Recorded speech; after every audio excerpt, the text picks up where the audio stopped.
Je vois ce screen écran de la chaîne BFM TV.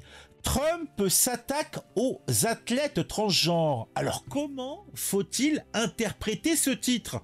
Alors déjà, il est partial. BFM se positionne pour les athlètes transgenres, en opposition au président des États-Unis d'Amérique.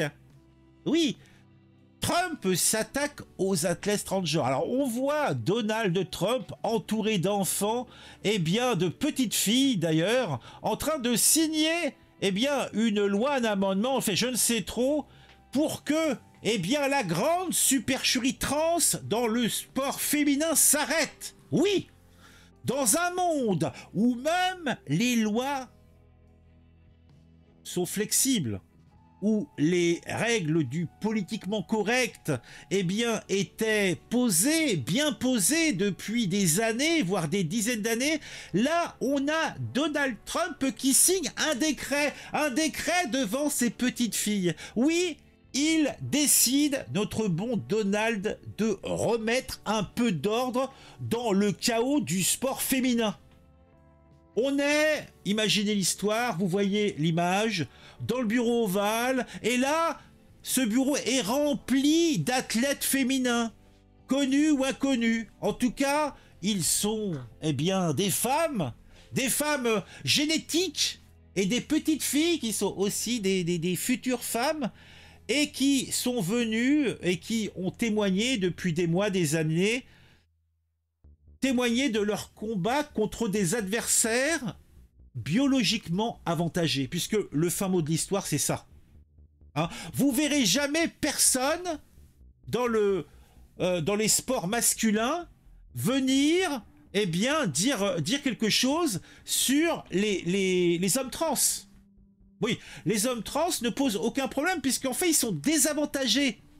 Donc, pour les hommes, que les hommes trans, donc c'est-à-dire des femmes biologiques qui se sont transformées en femmes par le biais d'hormones et autres chirurgies, ça ne leur pose pas de problème. Par contre, le contraire n'est pas le cas, puisque une femme trans a des avantages.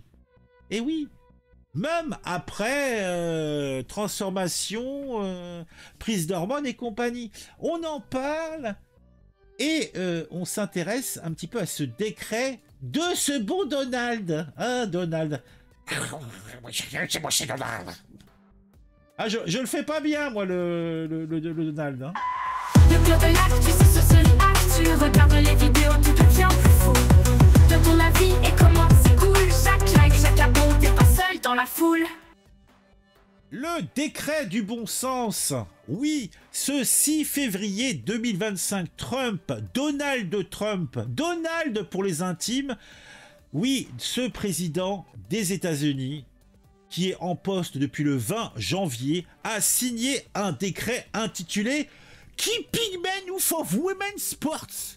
Un titre qui, à lui seul, pourrait faire office de punchline dans un stand-up comique, comme, sait en faire notre bon Donald. Oui. Mais tout cela est bien réel, tout cela n'est pas une billevesée d'une série à succès. Non, ce décret vise à mettre fin à l'injustice qui permettait à des hommes biologiques s'identifiant comme femmes de concourir contre des athlètes féminines. Parce que apparemment, il fallait un décret pour rappeler que les hommes et les femmes ne sont pas biologiquement identiques. Qui l'eût cru ? Alors, derrière tout ça, il y a le CIO qui serait dans le viseur de ce bon Donald. Ce décret n'est pas qu'un symbole, c'est un véritable coup de semonce contre le Comité international olympique. Trump envoie ici un message clair. Les fédérations sportives doivent arrêter de tolérer ces absurdités, entre guillemets. Et pour ceux qui refuseraient de revenir à la réalité, plus un centime d'argent fédéral. Parce que, après tout, pourquoi financer des compétitions où le podium est décidé par des considérations idéologiques plutôt que par des performances sportives? Après, on a compète homme, compète femme, bah on fait compète femme trans, pourquoi pas, hein, à défaut d'autre chose. puisqu'ils ont bien sûr eux aussi droit à leur compétition. Mais s'il y a un désavantage pour les femmes génétiques, eh bien il faut le compenser. Effectivement. Donc, l'article que j'ai regardé nous dit qu'il y aurait plus de 900 athlètes lésés qui sont venus queener. C'est le nombre d'athlètes féminines aux États-Unis qui ont été privées de médailles, de reconnaissance, de carrière et de bourses sportives au profit d'hommes biologiques s'identifiant comme femmes. 900. Autant dire que le sport féminin est devenu a priori une sorte de loterie où les chances de gagner sont inversement proportionnelles à votre taux de testostérone. On va prendre un cas concret, on va prendre le cas de Riley Gaines, nageuse de haut niveau qui s'est vue refuser un trophée au profit de Lia Thomas, athlète transgenre, alors qu'elle avait fini la course ex aequo. Qu'est-ce qui est le plus absurde là-dedans? C'est que les organisateurs ont admis que ce choix était symbolique, entre guillemets, et délibéré pour donner de la visibilité à Thomas. Et là, il n'est pas question de sport, c'est de l'ingénierie sociale, c'est de la politique. Les femmes sont sacrifiées sur l'autel du wokisme au nom du politiquement correct. Et je parle même pas du malaise dans les vestiaires. Ah oui, puisque ce combat ne se joue pas seulement sur la ligne d'arrivée ou un podium, il se joue aussi dans l'intimité des vestiaires. Des jeunes filles forcées de partager leur espace d'intimité avec des hommes biologiques sous prétexte que ceux-ci s'identifient comme femmes. Qui a demandé leur consentement? Qui a pris en compte leur malaise, leur sentiment d'insécurité, leur dignité même? Personne, parce que l'idéologie ne tolère pas d'opposition. Puisque là, on est manifestement dans le cadre d'une véritable folie idéologique. Les chiffres sont implacables. Selon le Cato Institute, un homme post-puberté conserve 15 fois plus de testostérone qu'une femme. Il bénéficie en outre d'une capacité pulmonaire supérieure, d'une densité osseuse plus élevée et d'une masse musculaire 35% plus importante. Dans certains sports, l'avantage peut atteindre 20% en performance pure. Et quand cela se traduit en compétition, par exemple, en MMA, un athlète transgenre a fracturé le crâne d'une adversaire féminine et des cas de paralysie ont été répertoriés, notamment en sport de combat. Le sport féminin n'est qu'une sphère de plus touchée par cette folie idéologique. Les entreprises cèdent à la censure. Ceux qui osent critiquer ces absurdités sont marginalisés ou virés. Le cinéma récompense des hommes pour des rôles féminins. Carla Sofia Gascon, un homme biologiquement masculin, était pressenti pour l'Oscar de la meilleure actrice pour sa performance dans Emilia Pérez. Mais sa candidature a été écartée après que des propos jugés douteux, entre guillemets, ont suscité l'indignation. Alors même Hollywood, pourtant le pays rêvé des woke, commence à voir les limites de ses excès. Alors, parlons de la France aussi.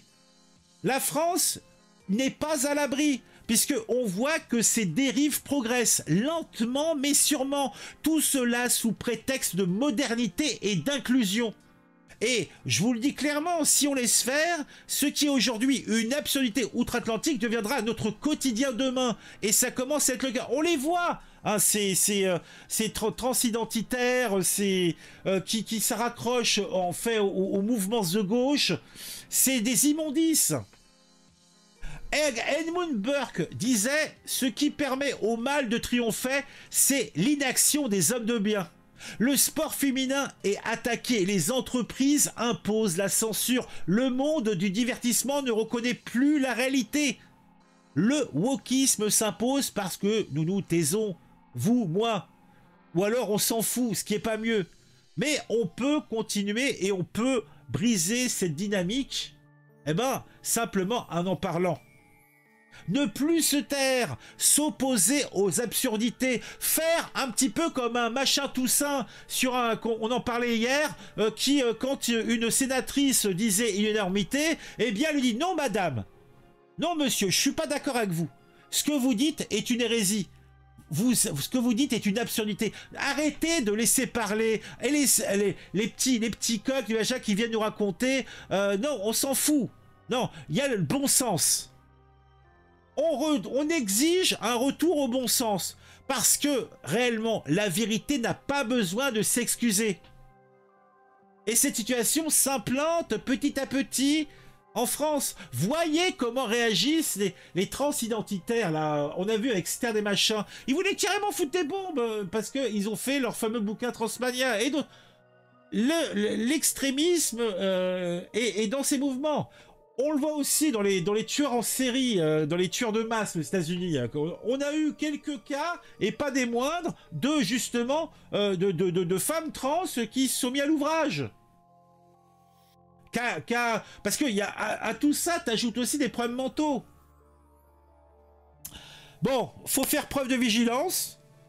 Et il faut, parce que là on est dans le cadre d'une véritable bataille culturelle, il faut se battre et ne rien lâcher.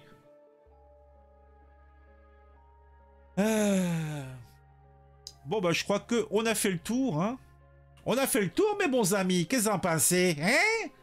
Elle était belle l'histoire.